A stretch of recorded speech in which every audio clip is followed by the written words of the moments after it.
Dahil madami nga ang nag-PPM sa atin mga quiz, naisipan ko gumawa ng part 2 tungkol sa mga tanong kay WeMove at sinamahan natin ito ng rider suggestions na maaaring makatulong sa ating mga rider at kay WeMove. Bakit walang pumapasok na booking? Sa ngayon, tiis muna tayo mga quiz at ongoing pa din ang pagpapakilala ni WeMove sa mga clients. At meron din naman pong pailang-ilang bookings at yung bookings na yon ay nakadepende pa din sa location ni client na gumagamit ng app ni WeMove. May age limit po ba sa WeMove? Kung mabase po tayo sa LTO requirements, 18 years old and above ay pwede na. Ayon sa LTO, may takdang edad depende sa uri ng lisensya na kukunin. Student permit, dapat 16 taong gulang pataas. Non-professional driver's license, dapat 17 taong gulang pataas. Professional driver's license, dapat 18 taong gulang pataas. Tanong, paano pag 16 years old kumuha ng student at in-apply agad ito sa professional driver's license? Sagot, kung 16 years old ka, pwede ka nang kumuha ng student permit. Pero hindi ka pwedeng dumiretso mag-apply ng professional driver's license. Dahil ang minimum age requirements para sa professional driver's license ay 18 years old, kahit na may student permit ka na. Bago ka makakuha ng professional license, kailangan mo muna magkaroon ng non-professional license at may tamang driving experience. Karaniwan, dapat may at least 6 months validity ang non-professional bago makapag-apply ng professional license. Kaya kung 16 ka pa lang at kumuha ng student permit, kailangan mong maghintay. 17 years old, pwede ka nang mag-apply ng non-professional license. 18 years old, saka ka pa lang pwede mag-apply ng professional license. Bakit walang reply si WeMove pag nag-chat sa Facebook page? Antay lang natin mga quiz yung reply ni WeMove. Nagre-reply naman sila, medyo matagal nga lang. Expect natin na madaming inquiry si WeMove, lalo na ngayon, biglang dagsa mga gusto mag-apply. Abono sa WeMove. Mga quiz, wala pong abono sa WeMove. Wag po tayo kukuha ng mga bookings na may abono dahil iniingatan tayo ni WeMove sa mga scam. Alam naman natin na di lahat ng abono ay scam. Naging advance mag-isip at maingat lang si WeMove. Obligado ba tayo kumuha ng bag at jacket ni WeMove?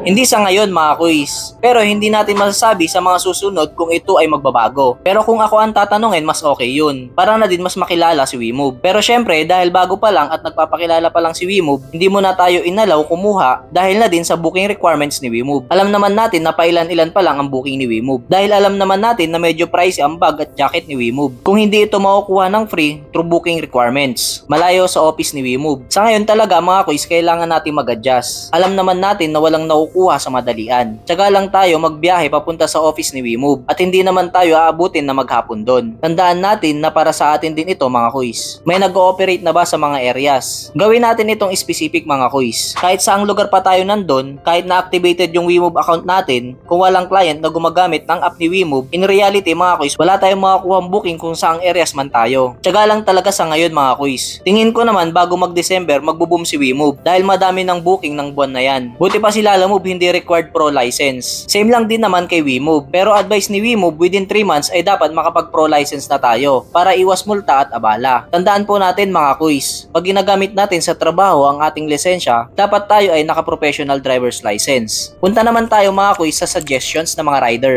Benta po kayo ng waterproof cover ni WeMove. Magandang suggestions to mga quiz, lalo na ngayon na para mas makilala si WeMove. At isa din ito sa mga budget meal na pwede natin gamitin. Endorse natin si WeMove sa mga client. Isa nito sa paraan mga quiz para mas makilala si WeMove ng mga client. Wala din naman mawawala sa atin kung susubukan natin. Tandaan natin na isa din tayo sa makikinabang pag nag-boom si WeMove. Kaya ngayon pa lang saludo na agad sa mga rider ni WeMove. Sana walang abono at pooling si WeMove. Sa bookings mga quiz, 3 lang ang meron si WeMove. Regular, instant, exclusive. Sa regular, at least 5 regular bookings. Sa instant, increase by 30% from the regular rate at pwede tayo makakuha ng 2 instant booking at 2 regular bookings. At sa exclusive naman mga quiz, increase by 50% from the regular rate at ito ay 1 order at a time. Ibig sabihin, pag mayroong ang exclusive booking, priority ito na dapat mai-deliver agad sa client. Tandaan, hindi lahat ng rider ay mabibigyan nito. Selected rider lang ni WeMove ang magkakaroon nito at si WeMove mismo ang pipili nito. Lahat naman ng ito ay ipapaliwanag sa orientation mga quiz. Bakit hindi daw magkaraban si WeMove? Sa pagkakaalam ko mga quiz, ito ay nakaplano na. At para updated tayo, follow natin official Facebook ni WeMove. Ilalagay ko sa comment section yung link mga quiz. Pahabol na din mga quiz. Meron kasi ako nakita na post. Hindi ako sure kung admin ba siya or hindi. Mahaba yung post niya pero ito lang yung kinuha ko. Ito kasi yung sinabi niya. 10% legit. Yes, 10% legit tayo. Pero ngayon, naka-free pa din tayo hanggang September at October 2025. Lahat ng nakuha nyong booking ay sa inyo lahat. Ibig sabihin, wala pang kinakaltas na 10% commission si WeMove sa loob ng September to October 2025 margin. Unless na lang siguro kung maging okay na yung collaboration nila ni GCash. Dahil before kasi, first 500 rider lang ang sakop nito. At dahil hindi pa okay ang collaboration ni WeMove at ni GCash, lahat tayo ay free sa commission ngayon.